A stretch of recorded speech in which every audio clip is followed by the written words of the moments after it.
Hey everyone, thanks for tuning in to Los Angelist, and thanks especially to my patrons on Patreon, whose generous monthly support makes this channel possible in the first place. Today, Los Angelist offers a challenge to Metro CEO Phil Washington, but we'll get back to that in a moment. Nearly 30 years ago, following a brutal era in which the Pacific Electric Railway was foolishly dismantled and Los Angeles County left entirely devoid of passenger rail transportation in its wake, the first Metro Blue Line train triumphantly retraced the old route laid out by Henry Huntington in 1902 between Los Angeles and Long Beach. But in the decades since 1990, the year in which what we now know and love as the Metro Blue Line embarked on its inaugural voyage, our beloved Metro rail line to Long Beach has begun to show its age in a big way. So this week on Los Angeles, we will discuss a few ways the Metro Blue Line has most noticeably begun to show its age, and take a look at the exciting upgrades Blue Line riders have in store for us following the two separate months-long closures planned to rehabilitate the aging rail line. First, the closures. Recognizing the shabby state of repair found on the aging Blue Line, especially in comparison to Metro's newer and more recently constructed rail lines, Metro CEO Phil Washington recently announced that both the northern and southern portions of the Blue Line will be closed in two separate phases beginning in January 2019. Initially, the southernmost portion of the Blue Line through downtown Long Beach will be closed for upgrades to traffic signal prioritization and safety systems. Once completed, these upgrades should improve travel times through downtown Long Beach and reduce the number of accidents caused by automobiles obstructing the Blue Line's train tracks.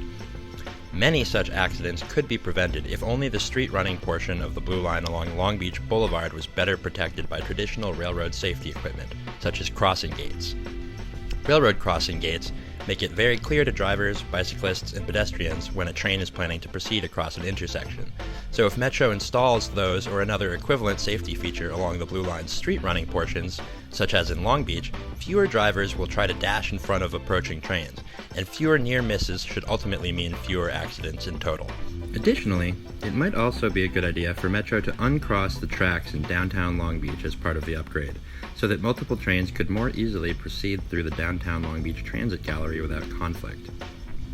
Once these and any other needed upgrades and repairs to the Blue Line's southern terminus are completed, Metro will embark on the second and more ambitious portion of the Blue Line rehabilitation project, grade separating the frantically busy section of track shared with the Expo line between 7th Street Metro Center and Los Angeles Trade Tech. As can be seen, Metro Blue and Expo line trains must cross the busy intersection at Flower and Washington as often as every 2 minutes during peak hours.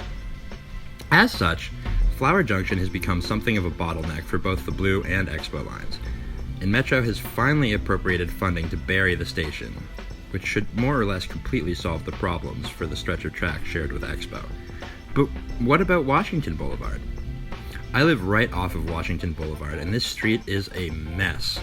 The sidewalks are barely wide enough to allow a single wheelchair past. The traffic signals prioritize automobiles taking awkward left turns over both trains and pedestrians, and you feel as though you're trespassing on a busy highway just walking down it. So what should Washington Boulevard look like instead? Well, first, there are at least two too many car lanes. As part of the new Blue, one automotive lane needs to be removed from each side of Washington and converted into an ADA-compliant bike lane. Additionally, the crosswalks need to be converted into four-way scramble crosswalks, similar to those found in Santa Monica. And finally, depending on how much funding is ultimately made available to Metro for this project, we need to take a serious look at grade separating the Metro Blue Line on Washington Boulevard. And if we can't afford to do that, we should at least make it something less of a pedestrian slaughterhouse. So what's my challenge to Metro CEO Phil Washington? I say, if Phil Washington can fix Washington Boulevard, I say we name it after him. We just have to add Phil to the signs. Phil Washington Boulevard. What do you think, Mr. Washington? Are you up for the challenge? It's not like our slave-owning, wooden-toothed first president doesn't already have plenty of stuff named after him. At Washington Station, Blue Line trains turn onto the Pacific Electric's former 4-track main line to Long Beach. Although several grade separations and a number of pedestrian safety improvements are needed by the communities served by this portion of the Blue Line between Washington and Willow stations, this section of track, since it was used for freight during the Pacific Electric's many years of abandonment, actually never ceased being a functional rail line. since it was not dismantled along with most of the other lines of the PE. As such, the stretch of Blue Line from Washington Boulevard in LA to Willow Street in Long Beach, for the most part, only needs to have its aging signals and safety features replaced with modern ones.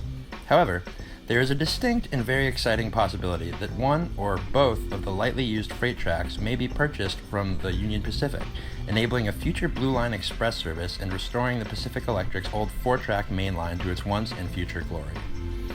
And finally, Willowbrook Rosa Parks Station will be receiving a major makeover. The busiest station on the Blue and Green Lines opened before the Green Line was completed overhead as part of the 105 freeway, and it shows.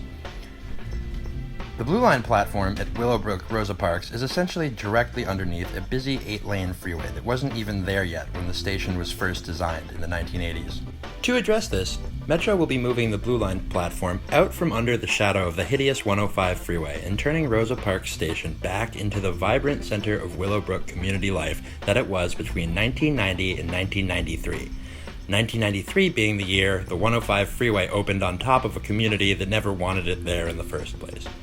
The construction of the 105 freeway, however, and the story of the tens of thousands displaced by it, not to mention the valiant fight of LA residents to have a rail line included in what had originally been proposed only as a dirty, polluting freeway for cars, quite frankly deserves its own episode, so we will come back to that at another time. So what do you guys think? Is LA ready for a Phil Washington Boulevard? A Blue Line express train? Are you pissed the Silver Line still costs more than all of Metro's other trains and buses because of that lose-lose compromise between Metro and Foothill Transit a number of years back? Especially lose-lose now that it will be the main north-south transit route, at least through 2019? Let us know in the comments. And of course, if you haven't already, please like, share, subscribe, and join the public transit revolution at patreon.com/LosAngelist.